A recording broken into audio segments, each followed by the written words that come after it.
మన ప్రభువైన యేసుక్రీస్తు నామమున ఒలివ టీవీ ప్రేక్షకులకు శుభాభివందనాలు తెలియజేస్తున్నా. మహిమ మినిస్ట్రీస్ వారు నిర్వహిస్తున్న మహిమ ప్రత్యక్షత అను మా టీవీ కార్యక్రమాన్ని వీక్షిస్తున్న దేవుని బిడ్డలందరికీ ప్రభువైన యేసుక్రీస్తు నామములో మరొకసారి వందనాలు తెలియజేస్తున్నా.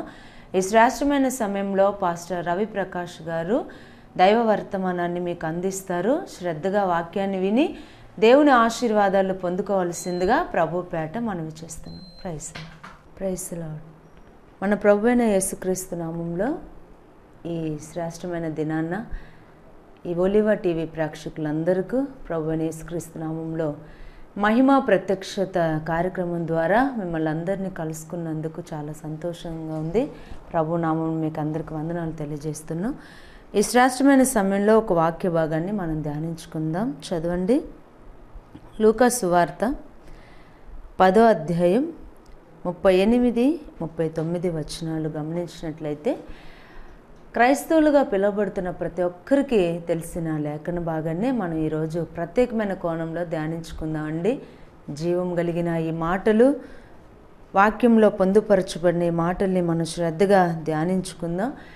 యేసు ప్రభు శరీరధారిగా సంచరిస్తూ ఆయా గ్రామాలు వెళ్తూ కాలినడకన ప్రయాణం చేస్తూ పరలోక రాజ్యం సమీపించింది, మారుమనసు పొందండి అని ప్రకటిస్తూ అనేకమైన అద్భుతాలు, అనేకమైన సూచక క్రియలు, అనేకమైన మహత్కార్యాలు ప్రభు తన మాట ద్వారా, తన చేతి ద్వారా అనేకమైన కార్యాలు చేస్తూ నడుస్తూ ఉన్న దినాలండి అవి. అటువంటి దినాలలో యేసు ప్రభు ప్రయాణం చేస్తూ ఒక గ్రామానికి ఆయన చేరుకున్నారు. బేతనీలో ఉన్న ఆ గ్రామంలో ఒక కుటుంబం ఆయనను ఆహ్వానించడం జరిగింది. సాధారణంగా ఏ గ్రామానికి ఎవరు వచ్చినా కొన్ని కుటుంబాలు ఆహ్వానిస్తూ ఉంటాయి.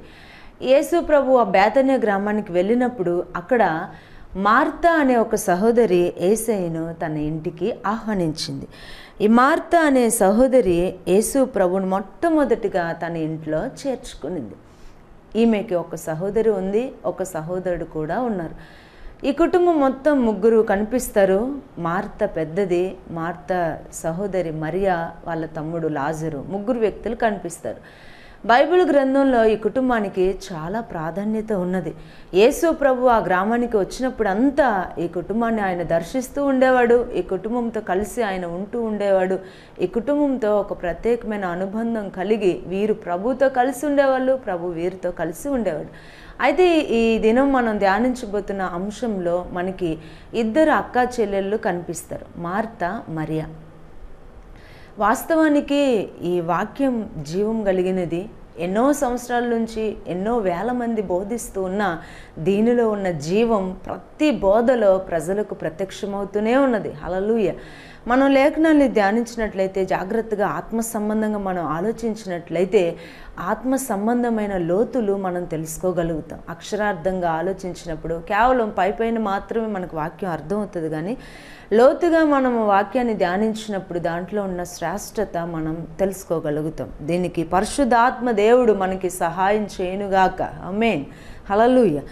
ఇక్కడ చూసినట్లయితే మార్తా, మరియా అక్క చెల్లెళ్ళు, వీళ్ళను రెండు రకాల గుంపులకి, రెండు రకాల క్రైస్తవ స్వభావాలు కలిగిన రెండు రకాల గుంపులకి సాదృశ్యంగా మనం ఇక్కడ చూస్తున్నాం. మార్త పెద్దది. యేసుప్రభు ఆ గ్రామానికి వచ్చినప్పుడు మొట్టమొదటి యేసుప్రభుని చేర్చుకున్న వ్యక్తి మార్త, ఆహ్వానించిన వ్యక్తి మార్త. రెండవదిగా కనిపిస్తున్న వ్యక్తి మరియా. ఈమె మొట్టమొదటి పరిగెత్తుకుంటూ ప్రభు దగ్గరికి వెళ్ళలేదు, కానీ మొట్టమొదటి పరిగెత్తుకుంటూ ప్రభు దగ్గరికి వెళ్ళింది ఎవరు అంటే మార్త. మార్త తొందరగా ప్రభు దగ్గరికి వెళ్ళింది, ఆయన్ని ఆహ్వానించింది, తన ఇంట్లో చేర్చుకునింది. వాక్యం అంటుంది, యేసు హృదయాలలో నివాసం ఉండే దేవుడు అని. మార్త ఎక్కడ చేర్చుకునిందంటే యేసయ్యని తన ఇంట్లో చేర్చుకునింది. నిజమే, మన హృదయమే దేవుని ఇల్లు. అందుకే పౌలు అంటాడు, ఇదిగో మీ హృదయము దేవుని ఆలయమని మీరు ఎరగరా? ఎవరైనా ఆయన ఆలయాన్ని పాడు చేస్తే ఆయన వాడిని పాడు చేస్తాడు. మన హృదయం దేవునికి ఒక ఇల్లు. మన హృదయాలలోనికి యేసుక్రీస్తుని మనం ఆహ్వానించే వారిగా ఉండాలి. ఇక్కడ మార్త యేసయ్యని తన హృదయంలోనికి ఆహ్వానించింది, హృదయంలో చేర్చుకునింది. చాలా మంచి పని చేసింది. ఈ రోజున చాలా మీటింగ్స్ జరుగుతూ ఉంటే చాలా చోట్ల వాక్యం వినిపిస్తూ ఉంటుంది. అయితే చాలామంది యేసయ్యని హృదయాల్లో చేర్చుకోవడానికి ఇష్టపడతారు. హల్లెలూయా. యేసయ్య నా హృదయంలోనికి రండి అని కోరుకుంటారు. నిజంగా యేసయ్య ఎక్కడ అడుగు పెడితే అక్కడ ఆశీర్వాదం, యేసయ్య ఏ గృహంలో అడుగు పెడితే అక్కడ దీవెన, ఎక్కడ ఉంటే అక్కడ సమాధానం, ఎక్కడ ఉంటే అక్కడ నెమ్మది కలుగు చేస్తాడు. హల్లెలూయా. ఈ మార్త యేసయ్యని తన ఇంట్లో చేర్చుకునింది. చేర్చుకున్న తర్వాత మార్త మనకి కనిపించదు, కానీ అక్కడ ఎవరు కనిపిస్తారంటే మరియ కనిపిస్తుంది. యేసు ప్రభుని హడావిడిగా హృదయంలోనికి చేర్చుకునింది. తర్వాత మార్త పక్కకి వెళ్ళిపోతుంది. మరియ అయితే యేసు ప్రభు పాదాల దగ్గర కూర్చొని ఆయన మాట వింటూ ఉంటుందంట. హల్లెలూయా. చూడండి, ఈ రోజున యేసు ప్రభుని హృదయాల్లోనికి చేర్చుకుంటున్నారు. యేసయ్యని మేము నమ్ముకున్నాం, యేసయ్య మా సొంత రక్షకుడుగా మేము అంగీకరించాం, ఆ యేసులో మేము ఉన్నామని చెప్పుకుంటూ ఉంటారు. తర్వాత యేసు ప్రభుని పక్కన పెట్టేస్తారు. ఆ యేసయ్యని చేర్చుకునే బ్యాచ్ ఒకవైపు ఉంటుంది, కానీ యేసయ్య దగ్గర కూర్చొని ఆయన మాట వినేవాళ్ళ బ్యాచ్ ఒకలాగా ఉంటుంది. ఈ క్రైస్తవ గుంపుల్లో 2 రకాలు. ఈ రోజున హడావిడిగా భక్తి చేస్తూ హడావిడిగా ఏదో అన్నీ చేస్తున్నాంలే అనుకుంటూ ప్రభుని పక్కకు పెట్టేసే వాళ్ళు ఎక్కువైపోతున్నారు. కానీ ఇక్కడ మరియ చూస్తే యేసయ్య పాదాల దగ్గర కూర్చొని ఆయన బోధ వింటా ఉంది. యేసు ప్రభు పాదాల చెంతకు ఆమె కూర్చుని ఆయన మాట వింటుంది. దేవుడు ఎవరి కోసం వెతుకుతూ ఉన్నాడు, ఎవరి కోసం ఆలోచిస్తూ ఉన్నాడంటే, ఇశ్రాయేలు నీవు నా మాట వినిన ఎడల ఎంత మేలు అంటాడు ప్రభు ఎవరి కోసం ఆశగా ఎదురు చూస్తున్నాడంటే, తన పిల్లలుగా మనము ఆయన మాట వింటే ఆయనకి సంతోషం అండి. ఆయన మాట మనం వినేవారిగా ఉంటే ఆయన ఆనందిస్తాడు. ఎవరు ఆయన మాట వింటారా అని తన మాట వినే పిల్లల కోసం ఆయన ఎదురు చూస్తూ ఉన్నాడు. ఇప్పుడు మన కుటుంబంలో మనకి భార్య భర్తలుగా వాళ్ళకి ఒక 2 పిల్లలు ఉన్నారంటే వాళ్ళలో ఎవరిని ఎక్కువ ప్రేమిస్తారండి? ఎవరు వాళ్ళ మాట వింటారు, ఎవరు వాళ్ళు చెప్పిన పని చక్కగా శ్రద్ధగా చేస్తారో వాళ్ళని వాళ్ళు ఎక్కువగా ప్రేమించడానికి ఇష్టపడతారు. ఒక సొంత తండ్రి తన పిల్లల్లో మాట వినేవారిని ఎక్కువగా ప్రేమించడానికి ఇష్టపడతాడు. అలాగే మన పరలోకపు తండ్రి అందరినీ ప్రేమించే ప్రేమే ఆయనది. అందరి కోసం ప్రాణాన్ని అర్పించిన దేవుడే ఆయన. కానీ ఎవరైతే తన మాట వింటారో, శ్రద్ధగా ఎవరైతే తన మాటను ఆలకిస్తారో వారిని ప్రత్యేకంగా ఆశీర్వదించే దేవుడై ఉన్నాడు. హల్లెలూయా. ఈ ఉదయకాల సమయంలో మనం ధ్యానించుకుని లేఖన భాగాలు చూసినట్లయితే మార్త ఆడావిడిగా యేసు ప్రభుని చేర్చుకుని ఆయన పక్కన పెట్టేసి వెళ్ళిపోయింది. కానీ మరియ మాత్రం శ్రద్ధగా ఆయన పాదాల దగ్గర కూర్చొని ఆయన మాట వింటా ఉంది. ఆయన మాట వింటూ ఉంది. ఆయన పాదాల దగ్గర కూర్చుంది. నిజంగా ఆయన పాదాల దగ్గర కూర్చోవడం, ఆయన మాట వినడం దేనికి సాదృశ్యమై ఉన్నదంటే, ప్రభుతో ఒక మంచి సహవాసం కలిగి జీవించే జీవితానికి సాదృశ్యంగా ఉన్నది. హల్లెలూయా. ఈ రోజున చాలామంది యేసు ప్రభు నమ్ముకుంటున్నారు, కానీ ఆయనతో ఒక మంచి సహవాసం కలిగి జీవించలేకపోతున్నారు. ఆయన పాదాలని సమీపించలేకపోతున్నారు. ఆయన మాట వినడానికి చెవిని తెరవలేకపోతున్నారు. అందుకే ఆత్మదేవుడు ఏమంటున్నాడంటే, చెవి గలవాడు ఆత్మ సంఘములతో చెప్పుచున్న మాట వినుగాక అంటున్నారు. ఈ రోజున వినలేని చెవులతో ప్రజలు దేవుని మాటను అనుసరించలేకపోతున్నారు. కానీ ఈ మరి అయితే యేసు పాదాల చెంత కూర్చొని ఆయన మాటలు వింటా ఉంది. అంతలో హడావిడిగా పరిగెత్తుకుంటూ మరి మార్త అక్కడికి వచ్చి యేసు ప్రభు మీద కోప్పడుతూ ఉంది. మార్త విస్తారమైన పని పెట్టుకొనుట చేత తొందరపడి ఆయన యొద్దకి వచ్చింది. హల్లెలూయా. నిజమే, విస్తారమైన పనులు మనల్ని ఏం చేస్తాయంటే తొందర పెడుతూ ఉంటాయి. విస్తారమైన పనులు మనల్ని గజిబిజిగా నడిపిస్తూ ఉంటాయి. ఆ తొందరపాటులో మనం ఏం మాట్లాడతామో మనకి అర్థం అవ్వదు. ఈ మార్త విస్తారమైన పని పెట్టుకొని తొందరపడుతూ స్పీడ్గా ప్రభు దగ్గరకు వచ్చి గట్టిగా మాట్లాడుతుంది. ఏమని మాట్లాడుతుంది అంటే, ప్రభువా, నేను ఒంటరిగా పనిచేయుటకు నా సహోదరి నన్ను విడిచిపెట్టినందున నీకు చింత లేదా? హల్లెలూయా. మార్త ఎందుకు తొందరపడింది? ఎందుకు బాధపడుతూ మరి చిరాకు పడుతూ యేసు ప్రభు దగ్గరకు వచ్చి అలా మాట్లాడుతుందంటే, మార్త ఏమనుకుంటుందంటే, ఇదిగో ప్రభువా, నేను ఒంటరిగా పనిచేయటానికి నా సహోదరి నన్ను విడిచిపెట్టినందుకు నీకు చింత లేదా? లేఖనాలు తెలిసి మనం ఆలోచిస్తే యేసు ప్రభుకి ఏ చింత ఉంది? వాక్యం అంటుంది, నీ చింత యావత్తు నా మీద వెయ్యి, ఎందుకంటే నేను నీ గురించి చింతిస్తూ ఉన్నాను. పేతురు పత్రికలో పేతురు రాస్తూ అంటాడు, మొదటి పత్రిక 5వ అధ్యాయం 7వ వచనంలో, ఇదిగో ఆయన మిమ్మును గూర్చి చింతిస్తున్నాడు కాబట్టి మీ చింత యావత్తు ఆయన మీద వెయ్యండి. మనల్ని గూర్చి చింతించే దేవుడండి మనం ఆరాధిస్తున్న దేవుడు. మీరు ఎలా పోతే నాకేం, మీరు ఎలా ఉంటే నాకేమనే వదిలేసేవాడు కాదు, కానీ ఆయన మనల్ని గురించి ఎల్లప్పుడూ చింతించే దేవుడు, మనల్ని గురించి ఆలోచించే దేవుడు, మన మీద లక్ష్యము కలిగిన దేవుడు, మన మీద దృష్టి ఉంచిన దేవుడండి. హల్లెలూయా. ఆ నిరంతరము ఆ కునుకక నిద్రపోక అగ్ని జ్వాలల వంటి కన్నులతో మనల్ని చూసే దేవుడండి ఆయన. ఆయన మన ప్రతి క్రియను పరిశీలించే దేవుడండి. ఇక్కడ లేఖనాల్లో చూస్తే ఈ మార్త అంటది, ఇదిగో ప్రభువా నేను ఒంటరిగా పని చేస్తున్నాను, ఎంత కష్టపడుతున్నానో నీకు తెలుసా. మార్త ఎందుకు తొందరపడి అలా మాట్లాడగలుగుతుంది అంటే ఆమెలో ఒక స్వభావం, ఒక ఫీలింగ్ ఉంది. ఏంటో తెలుసా, నేను ఒంటరిగా కష్టపడుతున్నాను. నిజమే, మనిషి ఎప్పుడైతే ఇదిగో నేను ఒంటరి వాడిని అయిపోయాను అనుకుంటాడో అప్పుడు ఎక్కడ లేని దిగులు అతన్ని ఆవరించడం జరుగుతుంది. అందుకే పౌలు ఏమన్నాడంటే, నేను కాదు నాలో క్రీస్తే. మనం ఒంటరి వాళ్ళం కాదు. ఇదిగో ప్రభు ఎల్లప్పుడూ నాకు తోడుగా ఉన్నాడు కాబట్టి నేను సింహాల నోళ్ళల్లో నుండి నేను తప్పించబడ్డాను అని పౌలు అంటాడు.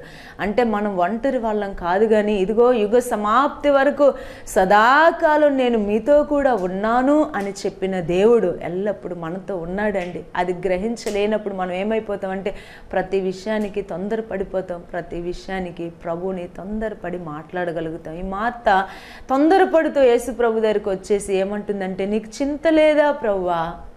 నిజంగా ప్రభు మనసు ఎంత బాధపడి ఉంటుందో మార్త మాటలు విని. నేను మీ గురించే కదా చింతిస్తూ ఉన్నాను, మిమ్మల్ని ఎలాగైనా ఆ పరలోక రాజ్యానికి చేర్చాలని, మిమ్మల్ని ఎలాగైనా సంపూర్ణులుగా మార్చాలని, మీ పట్ల ఎలాగైనా నా చిత్తం నెరవేర్చాలని మీ గురించి నేను చింతిస్తూ, మీ గురించి తండ్రి కుడిపార్శ్వను ఎల్లప్పుడూ నేను విజ్ఞాపన చేస్తూ ఉంటే ఈ మార్త నా మనసు గ్రహించలేదే అని ప్రభు చాలా బాధపడి ఉంటాడు. నిజమే, ఈ రోజులో క్రైస్తవులుగా పిలువబడుతూ కూడా అనేక కొన్ని సందర్భాలలో ఏమైపోతూ ఉంటారంటే తొందరపడిపోతూ ఆ జరగాల్సిన కార్యాలు జరగలేనప్పుడు నిజంగా దేవునికి మా మీద ఏం శ్రద్ధ లేదులే, దేవుడు మమ్మల్ని పట్టించుకోవట్లేదులే, దేవుడు మా ప్రార్థన ఆలకించట్లేదులే అని చెప్పి హడావిడిగా మాట్లాడే ప్రజలు ఇది నాలో ఎక్కువగా కనిపిస్తారు. అయితే ప్రభు వారి మాటలు విన్నప్పుడు చాలా దుఃఖపడతాడు.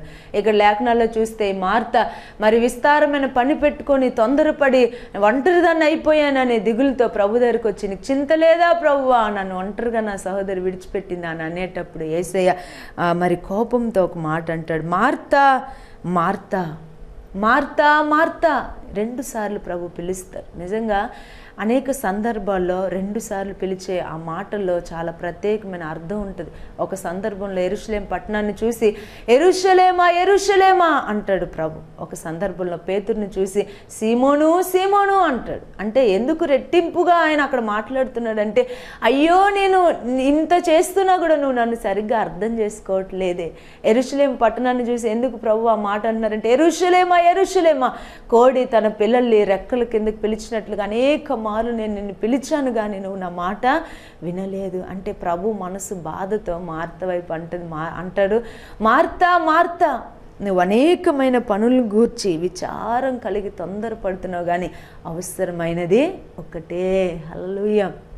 ప్రభు మార్తతో మాట్లాడుతూ అంటాడు, నువ్వు అనేకమైన పనులు పెట్టుకొని విచారము కలిగి తొందరపడుతున్నావు. హల్లెలూయా. మార్త హృదయంలో ఏముందంటే విచారం, మార్త హృదయంలో ఒంటరితనం, మార్త హృదయంలో నేను ఒక్కదాన్నే కష్టపడిపోతున్నా, నాకు ఎవ్వరు సహాయం చేసేవాళ్ళు లేరు అని అనుకునే ఆ స్వభావం ఉన్నందుకు ఆమె ప్రభువుని సరిగ్గా గ్రహించలేకపోతుంది. కానీ మరి అయితే యేసు ప్రభు పాదాల చెంత కూర్చుని ఆయన నోట నుండి వచ్చే శ్రేష్టమైన ఉపదేశాన్ని వింటా ఉంది. హల్లెలూయా. నిజంగా ప్రభువుతో సహవాసం చేసేవాళ్ళు ప్రతి పరిస్థితిలో సమాధానంగా ఆయన పాదముల యొద్ద కూర్చుని ఆయన మాట వినగలుగుతారు. కానీ అనేక పనులు పెట్టుకొని తొందరపడి ప్రభు మనస్సును గ్రహించలేని వాళ్ళు ఏమైపోతారంటే అనేక విచారాలు కలిగి ఏది పడితే అది ప్రభుని మాట్లాడేస్తూ ఉంటారు, ఎలా పడితే అలా ప్రభుని నిందిస్తూ ఉంటారు. ఈ దినాల్లో నిందించే క్రైస్తవులు ఎక్కువైపోయారు, ప్రభువునే ప్రశ్నించే క్రైస్తవులు ఎక్కువైపోయారు.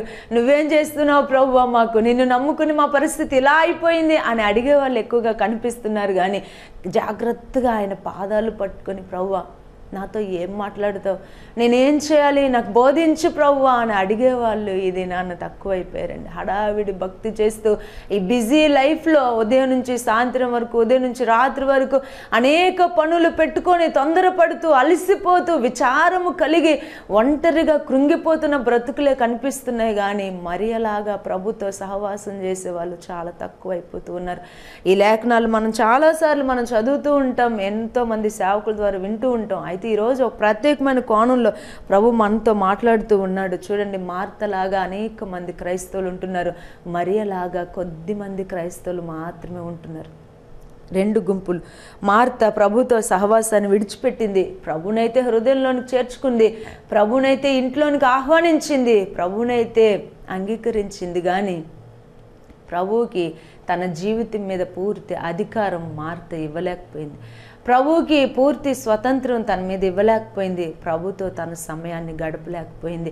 అనేక పనులు పెట్టుకొని విచారం కలిగి తొందరపడిపోతూ ప్రభువుని నిందించడానికి ధైర్యం చేసింది. కానీ మరియ అయితే యేసు ప్రభు పాదాల చెంత కూర్చొని ఓపికగా ఆయన మాట వింటా ఉంది. హల్లెలూయా. అందుకే ప్రసంగి ఒక మాట రాస్తాడు, ఓర్పు గొప్ప ద్రోహ కార్యాలు జరగకుండా కాపాడుతుంది. హల్లెలూయా. ఓర్పు గొప్ప కార్యాలు జరగకుండా కాపాడుతుంది. అలాగే మరి విలాప వాక్యాల్లో ఒక మాట రాయబడి ఉంది. ఏమనుందంటే, నరులు ఆశ కలిగి యెహోవా అనుగ్రహించు రక్షణ కొరకు ఓపికతో ఎదురు చూచుట మంచిది. విలాప వాక్యాలు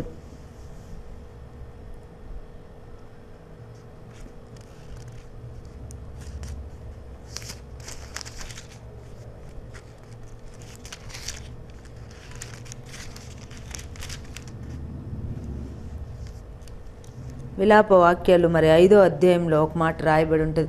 నరులు ఆశ కలిగి యెహోవా అనుగ్రహించే రక్షణ కొరకు ఓపికతో కనిపెట్టుట మంచిది. నిజమే. ఏది మంచిది, ఏది శ్రేష్టమైనది అంటే మనం దేవుని మీద ఆశ పెట్టుకొని, మనం దేవుని మీద మన దృష్టి పెట్టుకొని, మనం దేవుని మీద మన ఆలోచన పెట్టుకొని ఆయన అనుగ్రహించే రక్షణ కొరకు మరి ఓపికతో ఎదురు చూడడం ఎంతైనా మనకి మంచిది.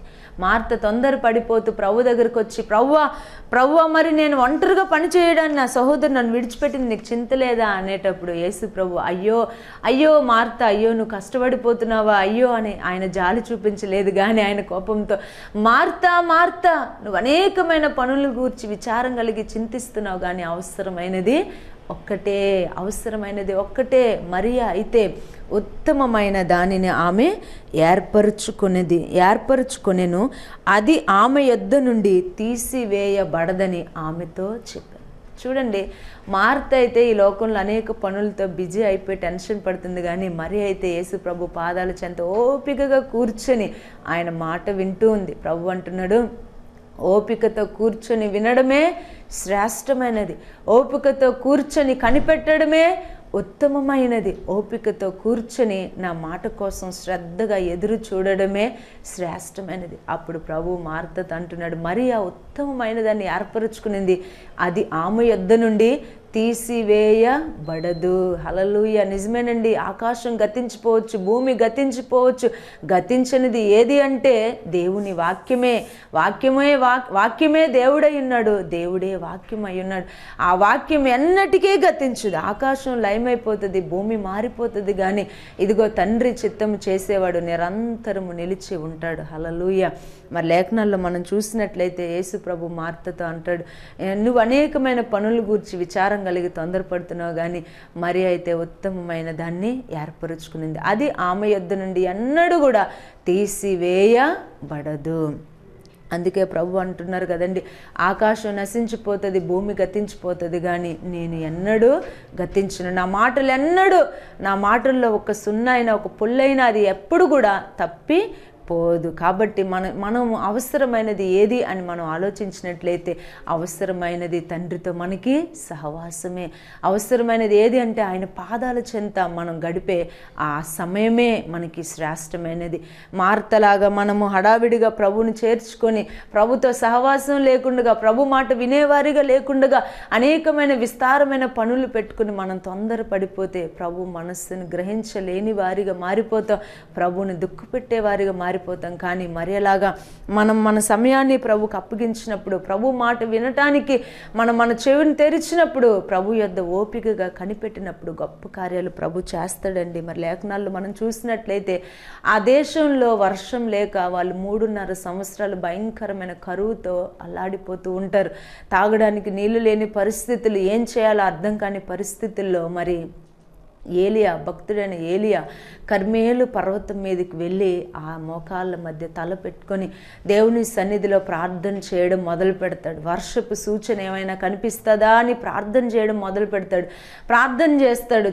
చేస్తూ తన పనివాడిని పిలిచి, నువ్వు వెళ్ళి ఆ మెరకు ఎక్కి చూడు, ఏమన్నా వర్షం వచ్చే సూచన కనిపిస్తుందా, మేఘం ఏమన్నా కనిపిస్తుందా, నువ్వు వెళ్ళి చూడు అని మొట్టమొదటి పంపిస్తాడు. ఆ పనివాడు వెళ్ళి చూసి ఏమీ కనిపించట్లేదయ్యా అని తిరిగి వస్తాడు. అప్పుడు ఏలియా నిరాశ పడిపోడు కానీ మళ్ళా ఓపికతో మళ్ళా ప్రార్థన చేస్తాడు. మళ్ళా ప్రార్థన చేసి మళ్ళా వెళ్ళంటాడు. మళ్ళా ప్రార్థన చేసి మళ్ళా వెళ్ళంటాడు. 7 సార్లు ప్రార్థన చేసిన తర్వాత 7వసారి చూచినప్పుడు ఒక్క అరచేయంత మేఘం కనిపిస్తుంది. అంటే ఏంటి దీని అర్థం అంటే, ప్రభు కార్యాల కోసం మనం ఓపికగా ఎదురు చూచినప్పుడు, ప్రభు కార్యాల కోసం ఆయన పాదాలు పట్టుకుని ఓపికగా కనిపెట్టినప్పుడు ఆయన ఆశ్చర్యమైన సహాయం అందజేసే దేవుడై ఉన్నాడండి. ఆయన అద్భుతమైన ద్వారాలు తెరిచే దేవుడై ఉన్నాడండి. ఈ రోజున చాలామంది కొన్ని సమస్యలు వాళ్ళ ముందు పెట్టుకుని దేవుని పాదాల చెందుకు తీసుకొచ్చి, ప్రభువా నేను ఒక టైం ఇస్తాను నీకు, ఈ టైంలో నువ్వు దాన్ని చెయ్యు, నేను నీకు ఒక అవకాశం ఇస్తాను, ఈ టైం అయిపోయేలోపు నేను నాకు జరగాల్సిన కార్యం జరగాల్సిందే అని ప్రభుని ప్రశ్నిస్తూ ఉంటారు. ప్రభు మనసు దుఃఖపెడుతూ ఉంటారు. కానీ మనం ఆయన పాదాల చెంత ఓపికగా కనిపెట్టినప్పుడు, ఆయన చేయబోతున్న కార్యాల కోసం ఓపికగా ఎదురు చూచినప్పుడు ప్రభు నిశ్చయంగా మన పట్ల గొప్ప కార్యాలు చేసేవాడై ఉన్నాడు.